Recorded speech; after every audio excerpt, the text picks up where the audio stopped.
Hello friends, ये just crack it की series central civil services leave rules 1972 जो कि 1 जून 1972 को फोर्स में आए थे। इस वीडियो में हम पढ़ेंगे इन रूल्स का part 2, chapter 2 general conditions. Chapter 1 के अंदर हम रूल्स 1 to 6 तक पढ़ चुके हैं। चैप्टर 2 के अंदर रूल नंबर 7 से हम स्टार्ट करेंगे। रूल नंबर 7 है राइट टू लीव, जिसमें फर्स्ट है leave can not be claimed as right. कोई भी गवर्नमेंट सर्वेंट अगर लीव लेना चाहता है, कोई भी EL, HPL या whatever kind of leave he wants, he cannot claim it as right, कि मेरा राइट है तो मैंने छुट्टी लेनी ही है। सेकेंड पॉइंट है when the exigency of public service so require, कि अगर ऑफिस के अंदर कोई अर्जेंसी है किसी काम की, तो इन दैट केस जिस अथॉरिटी ने, जो अथॉरिटी कॉम्पिटेंट है लीव को ग्रांट करने के लिए, वो अथॉरिटी उसकी इस लीव को रिफ्यूज या फिर रिवोक कर सकती है। रिफ्यूज क्या, कि एक्सेप्ट ही नहीं करी, कॉम्पिटेंट अथॉरिटी ने ग्रांट ही नहीं करी, और रिवोक मीन्स कि ग्रांट कर दी थी बट नाउ बिकॉज कुछ अर्जेंट वर्क आ गया तो लीव को रिवोक करना पड़ा है। ठीक है, now authority competent to grant leave इन्हीं रूल्स के स्केड्यूल 1 में दिया हुआ है, ये मैंने पिछले पार्ट में भी बताया था। Then but it shall not be open to that authority to alter the kind of leave. अगर एम्प्लॉय ने EL अप्लाई किया है तो जो अथॉरिटी है who is competent to grant leave, it can not alter the kind of leave, कि उसकी EL के बदले उसको बोले कि नहीं हमने CL ग्रांट कर दी तुमको, ऐसा नहीं हो सकता। ठीक है, तो ऑल्टर करना है अगर लीव को तो उसका राइट सिर्फ गवर्नमेंट सर्वेंट के पास है। He will apply in writing कि मुझे अपनी EL के बदले CL लगवानी है, तो तब वो अथॉरिटी जो है वो उसको ऑल्टर कर सकती है, बट अपनी मर्जी से अथॉरिटी उसको ऑल्टर नहीं कर सकती है। यहाँ पे लिखा है देखो, accept at the return request of the government servant. Government servant ने खुद रिटर्न में रिक्वेस्ट दिया उसको ऑल्टर करने के लिए, then only the authority can alter it. 7th rule है राइट टू लीव, और जिसका फर्स्ट पॉइंट है leave can not be claimed as of right. That means government servant किसी भी तरह की लीव अगर अप्लाई करता है तो ऐसा जरूरी नहीं है कि वो ग्रांट ही हो जाएगी, और नहीं भी ग्रांट हुई तो the employ government servant can not claim it as right. Next, अगर ऑफिस के अंदर कोई एक्सीजेंसी है, कोई अर्जेंसी है of public service, government servant is what, government servant is public के सर्वेंट्स, तो अगर पब्लिक सर्विस के अंदर कोई भी अर्जेंसी है तो इन दैट केस लीव को रिफ्यूज भी किया जा सकता है और लीव को रिवोक भी किया जा सकता है। रिफ्यूज मीन्स उसकी लीव ग्रांट ही नहीं की, रिवोक मीन्स ग्रांट कर दी थी बट अभी रिवोक कर लिया, कैंसिल कर दिया है। अब ये कौन करेगा, of course competent authority to grant leave. और ये जो कॉम्पिटेंट अथॉरिटी है, ये मैं बता दूं इन्हीं लीव रूल्स के स्केड्यूल 1 के अंदर जो टेबल है उसके अंदर दी गई है competent authority to grant leave. ठीक है, रिफ्यूज या रिवोक तो किया जा सकता है, बट क्या किसी एक तरह की लीव को ऑल्टर भी किया जा सकता है दूसरी तरह में? तो यस, ऑल्टर तो की जा सकती है but only at the return request of government servant जिसने की लीव अप्लाई की थी। कॉम्पिटेंट अथॉरिटी अपनी मर्जी से किसी भी गवर्नमेंट सर्वेंट की लीव को ऑल्टर नहीं कर सकती कि भाई EL के बदले HPL उसकी ग्रांट कर दी। ठीक है, तो ऐसा नहीं होगा। देन यहाँ पर एक कंडीशन है कि किस केस में लीव को रिफ्यूज या रिवोक नहीं किया जाएगा। तो अगर लीव रूल नंबर 20 के अंडर अप्लाई की गई है, रूल नंबर 20 को हम डीप में बाद में पढ़ेंगे, बट उसके अंदर है कि leave to the government servant, उस गवर्नमेंट सर्वेंट की लीव जो कि अनलाइकली है फिट होने की, यानी कि वो अनफिट होकर होने की वजह से लीव पर गया था बट कुछ ऐसी बीमारी हो गई है या फिर कोई ऐसी कंडीशन हो गई है कि वो अब वापस फिट नहीं हो सकता, तो इन सच केसेस लीव को रिफ्यूज नहीं किया जा सकता या रिवोक नहीं किया जा सकता without reference to the medical authority whose advice shall be binding. यानी मेडिकल अथॉरिटी जैसा बोलेगी उसकी एडवाइस को मानना ही पड़ेगा। इन दैट केस लीव को रिफ्यूज या रिवोक नहीं किया जा सकता। दो चीजें और बता रही हूँ। पहली चीज कि government servant should be encourage to take leave because उससे एफिशिएंसी बढ़ती है। ठीक है, तो ये गवर्नमेंट ऑफ इंडिया ऑर्डर है इसी रूल से रिलेटेड कि government servant should be encourage to take leave, but ऐसा भी नहीं है कि अपने सारे स्टाफ को एक ही टाइम पे लीव पे भेज दो। तो फेस्ड मैनर में गवर्नमेंट सर्वेंट्स को लीव जो है वो देते रहनी चाहिए। And second thing, during the last 10 year of service government servant की जो लीव है उनको रिफ्यूज नहीं करना चाहिए।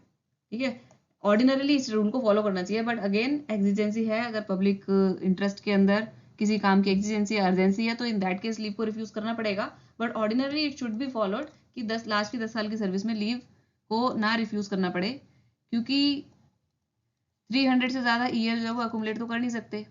तो अगर लास्ट की 10 ईयर ऑफ सर्विस में भी लीव अगर डिनाई होती रहेंगी तो ईयर 300 प्लस जाएगी और उससे ज़्यादा ईयर इनकैशमेंट मिलता नहीं है, तो दैट मीन्स वो तो फिर गवर्नमेंट सर्वेंट का लॉस हो जाएगा।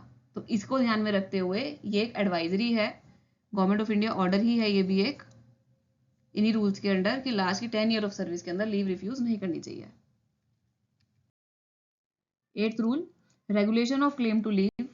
जिस टाइम पे गवर्नमेंट सर्वेंट ने लीव अप्लाई की है और वो ग्रांट हुई है, तो उस टाइम पे जो रूल्स फोर्स में होंगे उसी के अकॉर्डिंग ये लीव रेगुलेट होगी। 9th effect of dismissal, removal या रेजिग्नेशन ऑन लीव। भाई किसी को डिसमिस कर दिया है, रिमूव कर दिया है, ये दोनों तो मेजर पेनल्टीज हैं, या फिर किसी गवर्नमेंट सर्वेंट ने रिजाइन ही कर दिया है, तो जिस दिन से डिसमिस हुआ है, जिस दिन से रिमूवल हुआ है या जिस दिन से रेजिग्नेशन हुआ है, उस दिन से उस गवर्नमेंट सर्वेंट का जो क्लेम है लीव पर वो खत्म हो जाएगा। भाई सीधी सी बात है, कोई रिजाइन करके चला गया तो वो लीव कैसे क्लेम कर पाएगा अपनी, तो नहीं कर पाएगा। Except as provided in rule 39।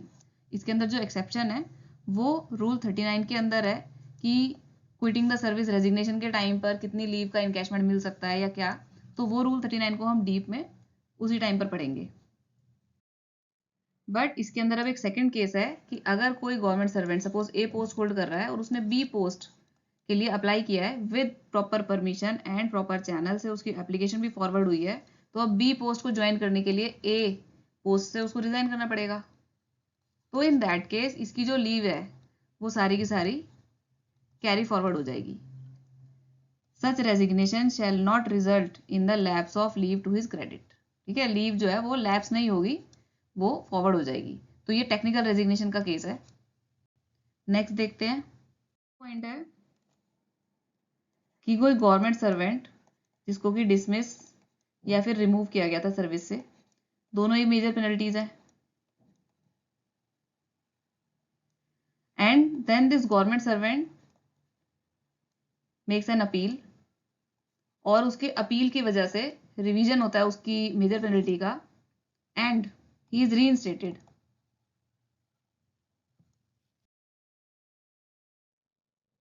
तो इस केस में इसकी जो सर्विस रही होगी पीछे डिसमिसल से पहले की जो सर्विस है, उस सर्विस के अंदर उस सर्विस को काउंट किया जा सकता है लीव के लिए रीइंस्टेट होने के बाद। ठीक है, नेक्स्ट है कोई गवर्नमेंट सर्वेंट जो कि रिटायर हुआ है कॉम्पनसेशन पे या फिर इनवैलिड पेंशन पे या ग्रेचुटी पे, और उसको फिर री एम्प्लॉय किया जाता है, तो इन दैट केस उसकी भी जो पास सर्विस है वो काउंट होगी towards leave. Commutation of one kind of leave into another, this is 10th rule. अगर गवर्नमेंट सर्वेंट ने कोई लीव अप्लाई की थी, सपोज ईएल अप्लाई किया, and it has been granted, it has been availed, and now government servant को लगा कि भाई ईएल मेरी खत्म हो रही है, मैं इस ईएल के बदले इसको एचपीएल चेंज कराना चाह रहा हूँ। ठीक है, तो in that case government servant जो अभी पीछे पढ़ा हमने कि रिटर्न रिक्वेस्ट देगा, तो he will submit a return request. तो देन एट दिस रिक्वेस्ट जो अथॉरिटी है वो उसको कम्यूट कर सकते हैं रेट्रोस्पेक्टिवली, यानी जो वो ईएल ले चुका है उसके बदले उसको वो एचपीएल ग्रांट कर सकते हैं, सिर्फ सब्जेक्ट टू द कंडीशन कि एचपीएल उस टाइम पे उसके क्रेडिट पे होनी चाहिए, यानी एचपीएल उसके पास अवेलेबल होनी चाहिए उसके अकाउंट में। अब ये जो रिक्वेस्ट है इसको करने का टाइम लिमिट कितना है, 30 डेज, 30 दिन के अंदर ही should request for commutation of leave. तो देन एट दिस रिक्वेस्ट जो अथॉरिटी है वो उसको कम्यूट कर सकते हैं रेट्रोस्पेक्टिवली, यानी जो वो ईएल ले चुका है उसके बदले उसको वो एचपीएल ग्रांट कर सकते हैं, सिर्फ सब्जेक्ट टू द कंडीशन कि एचपीएल उस टाइम पे उसके क्रेडिट पे होनी चाहिए, यानी एचपीएल उसके पास अवेलेबल होनी चाहिए उसके अकाउंट में। अब ये जो रिक्वेस्ट है इसको करने का टाइम लिमिट कितना है, 30 डेज, 30 दिन के अंदर ही should request for commutation of leave. और ये 30 दिन काउंट कब से होंगे, सपोज वो गवर्नमेंट सर्वेंट 5 दिन की ईएल पे गया था, तो 5 दिन की ईएल के बाद जब वो ज्वाइन करेगा, उस ज्वाइनिंग के 30 डेज के अंदर अंदर ही should request for commutation of leave from one kind to another. And again government servant can not claim such commutation as a matter of right, मतलब कि जो अथॉरिटी है उनके पास ये पावर है कि वो उसका इस कॉम्पिटिशन की रिक्वेस्ट को चाहे वो एक्सेप्ट करे चाहे वो रिजेक्ट करे, गवर्नमेंट सर्वेंट उसको as a matter of right claim नहीं कर सकता है। नेक्स्ट पॉइंट है कि ये जो कॉम्पिटिशन है it shall be subject to the adjustment of leave salary.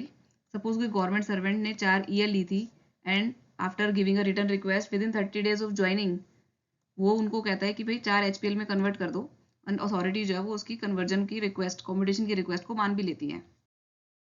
तो देखो EL के बदले अगर उसको HPL चाहिए तो HPL में तो हाफ लीव सैलरी मिलती है, EL में तो उसने फुल लीव सैलरी ली होगी, तो इन दैट केस इसकी जो हाफ लीव सैलरी है उसकी रिकवरी करनी पड़ेगी। ठीक है, और सिमिलरली अगर इसका वाइस वर्सा केस हो कि उसने 4 HPL ली थी बट क्योंकि EL उसके पास पड़ी थी तो उसने सोचा कि मैं EL में कन्वर्ट करा लेता हूँ उनको, तो इन दैट केस क्योंकि इस पे उसको हाफ लीव सैलरी मिली होगी और EL के टाइम पे फुल मिलती है तो इसको एरियर मिलेगा, रिकवर्ड एंड एरियर। ठीक है, ये दोनों ही प्रोविजंस लगते हैं इस कॉम्पिटिशन पर।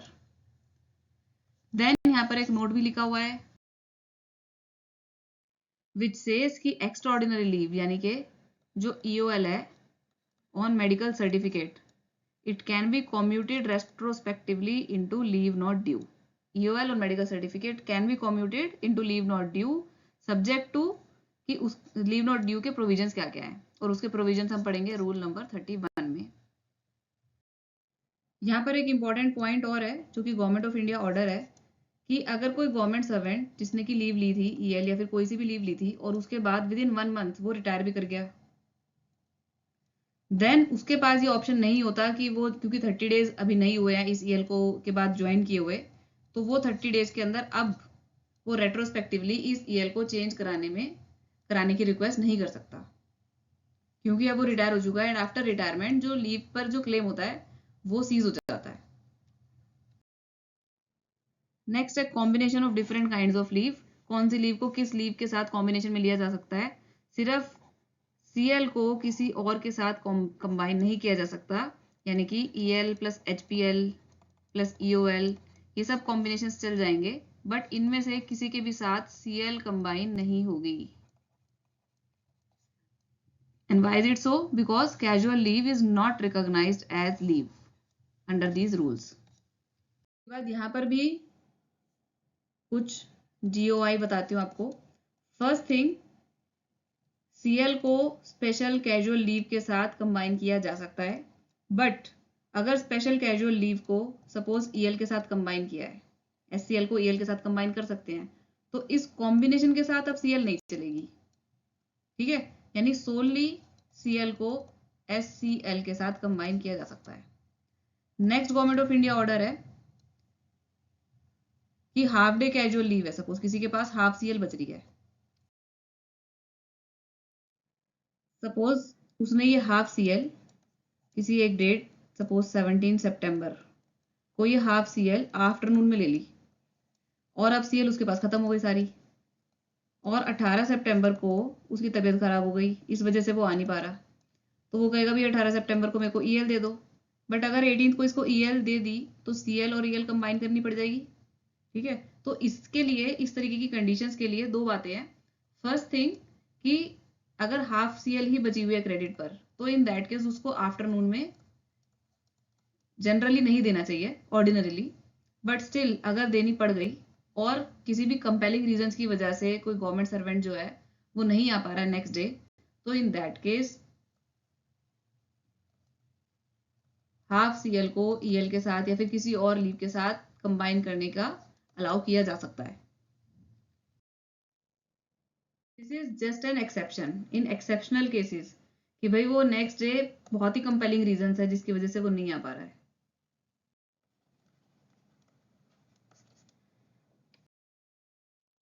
नेक्स्ट रूल है maximum amount of continuous leave. भाई किसी भी गवर्नमेंट सर्वेंट को किसी भी तरीके की लीव मैक्सिमम 5 साल तक दी जा सकती है, 5 साल से ज्यादा की कंटिन्यूअस लीव नहीं दी जा सकती, बट एक्सेप्शनल सर्कमस्टांसेस तो हो सकते हैं। अगर कोई गवर्नमेंट सर्वेंट 5 साल से ज्यादा के कंटिन्यूअस पीरियड के लिए एब्सेंट हो जाता है, कि गवर्नमेंट सर्वेंट है ये भाग गया 5 years तक के लिए, ठीक है, he is continuously absent for 5 years, more than 5 years, then in that case इसको हम रिजाइन मान लेंगे। बट इन एक्सेप्शनल सर्कमस्टांसेस इस चीज को भी रिव्यू किया जा सकता है, unless the president in view of exceptional circumstances of the case. भाई प्रेसिडेंट को अगर लगता है कि हाँ भाई इसका केस कंसिडर होना चाहिए, सिर्फ तभी एक चीज कंसिडर होगी कि यार रिजाइन नहीं मानेंगे। But otherwise in normal cases, in general cases 5 साल से ज्यादा के लिए अगर कोई गवर्नमेंट सर्वेंट एब्सेंट होता है तो हम उसको रिजाइन मान लेंगे। लेकिन ऐसे ही नहीं रिजाइन मानेंगे, इस गवर्नमेंट सर्वेंट को अपॉर्चुनिटी दी जाएगी, रीजनेबल अपॉर्चुनिटी दी जाएगी कि वो अपनी बात कह पाए कि क्यों वो एब्सेंट था। ठीक है, to explain the reasons for such absence. Then ये वाला जो रूल है, it does not apply to the case where leave is applied on medical certificate in connection with the disability. भाई किसी गवर्नमेंट सर्वेंट को कोई प्रॉब्लम ही हो गई है, डिसेबिलिटी की कोई इशू हो गया है और मेडिकल सर्टिफिकेट पे उसने लीव अप्लाई की थी, एंड दैट मेडिकल सर्टिफिकेट वाली जो लीव है that is also applied in connection with the disability, तो इन दैट केस ये वाला रूल जो है अप्लाई नहीं होगा कि 5 साल तक वो एब्सेंट है तो उसको रिजाइन मान ले।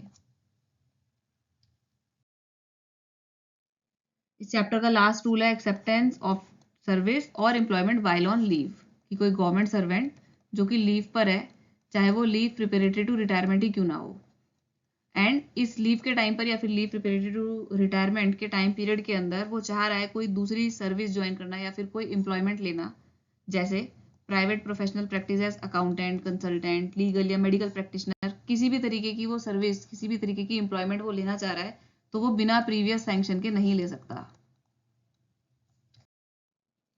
और किसकी प्रीवियस सैंक्शन लेनी होगी?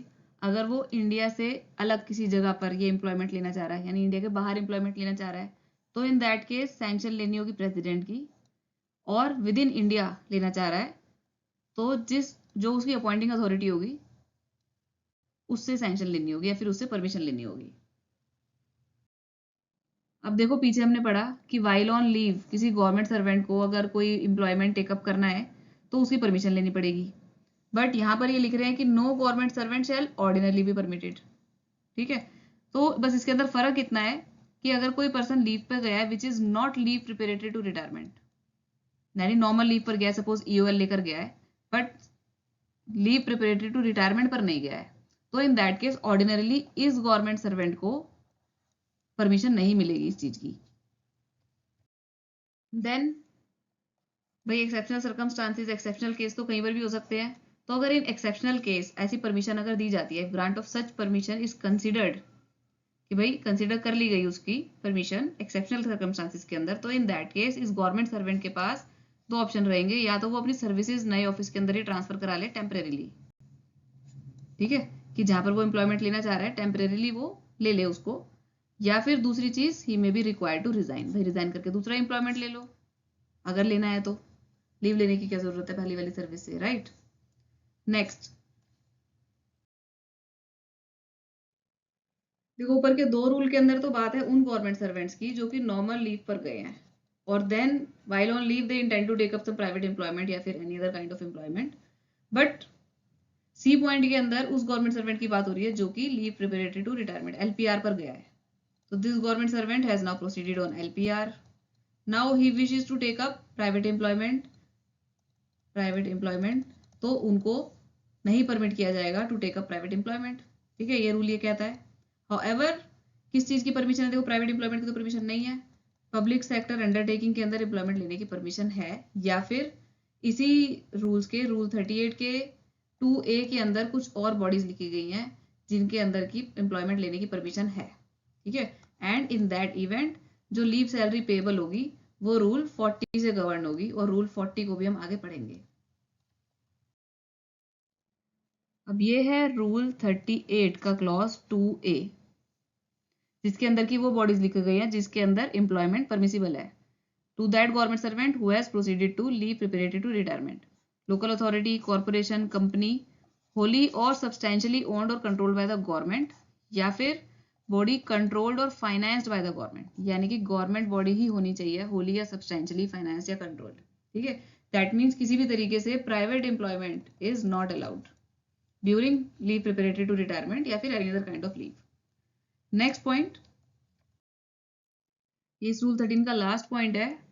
इसके अंदर ये सिचुएशन समझो, सपोज ये गवर्नमेंट सर्वेंट है and he has proceeded on LPR leave preparatory to retirement, जो कि रिटायरमेंट पर ही खत्म होती है। जिस दिन उनकी रिटायरमेंट होगी उस दिन तक की लीव होती है, लीव प्रिपरेटरी टू रिटायरमेंट, ठीक है। अब मीनवाइल उनको ऑफर किए जाते हैं कि कोई सेंट्रल गवर्नमेंट की पोस्ट, चाहे इनसाइड और outside India, and the government servant agrees to it कि हाँ he will be joining it. तो जिस दिन वो इसको ज्वाइन करेंगे उस दिन के बाद की जो इनकी लीव बची होगी रिटायरमेंट से पहले पहले की, सपोज 2 महीने की बची होगी सपोज, ठीक है, तो ये जो 2 महीने की लीव अब वो बची होगी उसको कैंसिल माना जाएगा। It shall be cancelled the unexpired portion of the leave from the date of rejoining. जिस दिन वो इस नई पोस्ट पर ज्वाइन करेंगे जो कि उनको ऑफर की गई है, तो उसके बाद की जो लीव है वो कैंसिल मानी जाएगी, ठीक है। और जितनी लीव उनकी कैंसिल हुई है उसको ऑफकोर्स इनकैश करा जाएगा in terms in the manner provided in सब रूल 2 ऑफ रूल 39। रूल 39 के अंदर ईएल इनकैशमेंट के बारे में बात की गई है, उसको भी हम पढ़ेंगे, ठीक है। तो वो जो लीव कैंसिल की गई होगी उसको इनकैश कर दिया जाएगा। सो सेकंड चैप्टर यहाँ पर खत्म होता है। नेक्स्ट वीडियो पे करेंगे third chapter. So thank you for watching.